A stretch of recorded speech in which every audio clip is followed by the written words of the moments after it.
ทักทายสบายดีวันนี้เป็นวันที่17เนาะของวันเดือน1 ปี 2026ได้มาเก็บภาพบรรยากาศบุญกองข้าวประจำปีอยู่วัดจอมทองเด้อมันมีอยู่7 หมู่บ้านเด้อ7 หมู่บ้านที่ขึ้นกับวัดจอมทองเมืองตะแคงแข่งกับเมืองของเราเนี่ยล่ะนี่ละเข้าแล้วกำลังมานี่ละเพิ่นว่ากำลังได้เอาเข้าแล้วเนาะเป็นข้าวสารเป็นข้าวเปลือกแล้วก็เป็นปัจจัยเงินทองเนาะเพิ่นได้เอามาโฮมเดียวอยู่วัดจอมทองเมื่อแรงนี้แล้วก็สิมีการครบงานเนาะตามพิธีของประเพณีมีลำวงวันที่18และเป็นมื้อทอดถวายเนาะเข้านี่ละ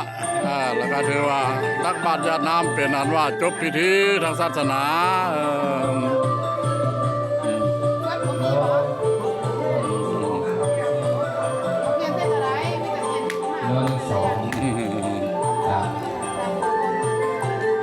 จะมีทางนมแม่กระย่นแก้ววิเศษเขา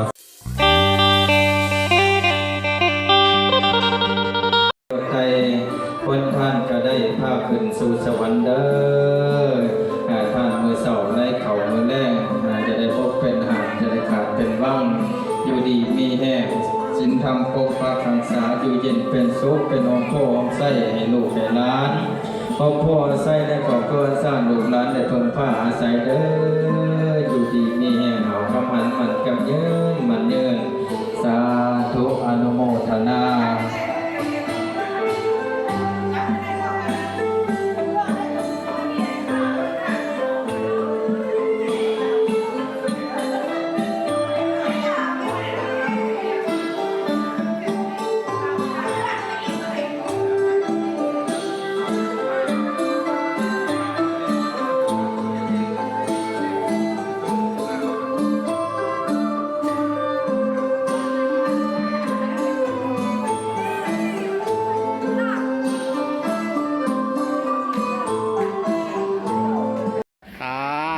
อันนี้ละบุญ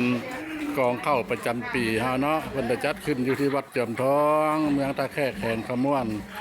วันที่17นี้ก็เป็นว่าเมื่อห้างหากเตรียมเอาเครื่องของสัญญาทานต่างๆเนาะมาเตาโฮมเดี๋ยวมื้อแรงนี้ก็ถือว่าค่ำคืนนี้สิมีการครบงานเนาะอันนี้ล่ะคือพาเข้าเด้อพาเข้าเพิ่นทั้งแม่เลี้ยงเลี้ยงเพิ่นได้เฮ็ดอันนั้นละคอยรับต้อนมันดาออกตนญาติโยมหรือว่าแขกเนาะมาแต่ละบ้านละมาเพิ่นมาเฮ็ดมาคำมาย่อเฮ็ดคำย่อผู้มาร่วมทำบุญทำกุศลนั่นละตักทำบุญร่วมสาธุน้ำกันเนาะตักบาตรร่วมกันเพิ่นเฮ็ดนี่ล่ะมีลาบป่าเด้อผู้ใดมักหั่นคั่วกับคั่วเด้อเพิ่นเฮ็ดลาบป่าอันนี้ก็แกงป่าใส่เฮ็ดคือเป็นท่านี่เราเมียนดึกถ่ายแล้วถ่ายเรียบร้อยถ่ายเรียบร้อยอันนี้ล่ะคืออาหารการกินแม่เลี้ยงแม่ครัวเพิ่นอยู่ประจำอยู่วัดเกือบทองเฮานี่ล่ะ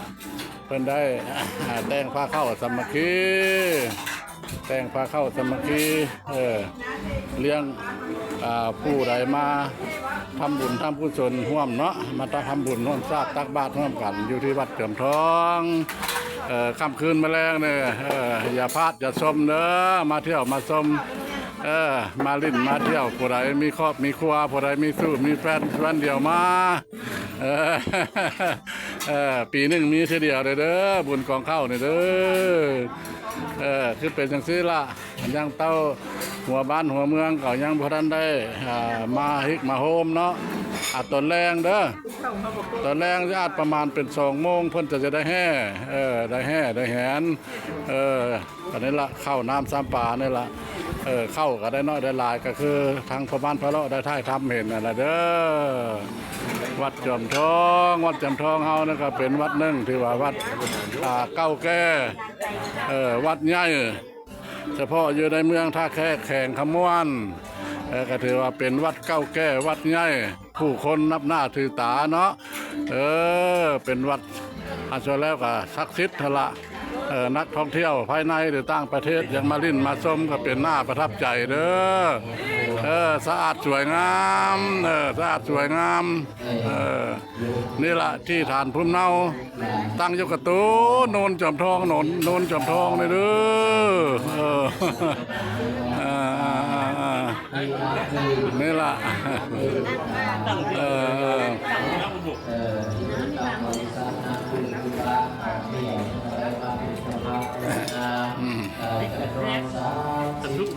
เป็นจังได้สีมือเลี้ยงเฮาแซ่บอยู่บ่แซ่บอยู่โอ้ยกให้เลี้ยงเพิ่นเนาะสีมือแซ่บเนาะเด้บ้านเวียงอันนี้ล่ะผู้อันนี้ล่ะเสื้อคอกเสื้อขาวเสื้อดำอันนี้ก็ถือว่ามาแต่ละบ้านเนาะจอมทองเนี่ยเวียงวิไลนำแซ่บหลายเนาะขอสมเสยนำเด้อเลี้ยงเด้อ13จ้านี่ฮะ2ได้เจ้าพอบ้านพะเลาะพอบ้านพะเลาะเลาะใต้เลาะเหนือเด้เห็นมาตลอดดอกอันมาถ่ายทำมันเห็นหุ้มตัวอื่นโดยเพศมันขึ้นเป็นสีเหลืองเด้อคนละล่อแล้วแม่ละล่ะพอบ้านพะเลาะ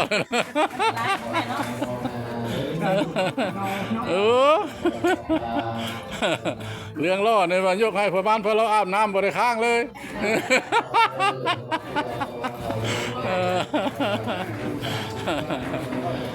นี่ล่ะท่านผู้ชมเลยมาเด้อนักท่องเที่ยวภายในหรือต่างประเทศคันใดมาฮอดคำม่วนแล้วล่ะก็มาเที่ยวมาชมอยู่ที่วัดจอมทองเฮาเด้อวัดจอมทองนั้นมันเป็นวัดหนึ่งที่ว่าเป็นวัดเก่าแก่เป็นวัดใหญ่เป็นวัดที่ว่าผู้คนชาวเมืองตะแค่แข่งคำว่าเฮานับหน้าถือตาเนาะได้มากราบมาไหว้เป็นวัดที่ว่าศักดิ์สิทธิ์ญาท่านใหญ่เพิ่นก็คือญาท่านนุไตเนาะเพิ่นเป็นเจ้าอาวาสอยู่นี่ก็หลายผ้าล่าปีมีชื่อเสียงโด่งดังเนาะ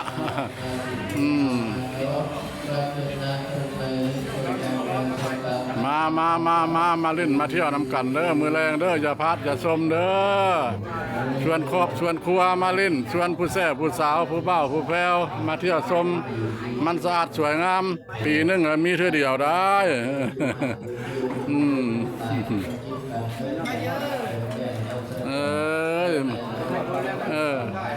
เลี้ยงแม่ครัวนี่ก็มีแต่ผู้สวยๆงามๆเนาะยิ้มขอสมเสยเด้อเฮ็ดอยู่เฮ็ดกินนี่แซ่บหลายเนาะแต่ยังบ่ได้ชิมเบิ่งแล้วถามหมู่ก็ว่าแซ่บแล้วก็แซ่บนำหมู่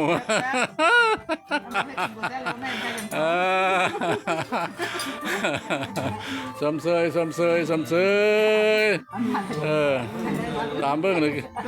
งบ่ทันได้ชิมเบิ่งก็คือสิแซ่บอยู่นะเบิ่งน้ำมันก็โหเลยโดยโดย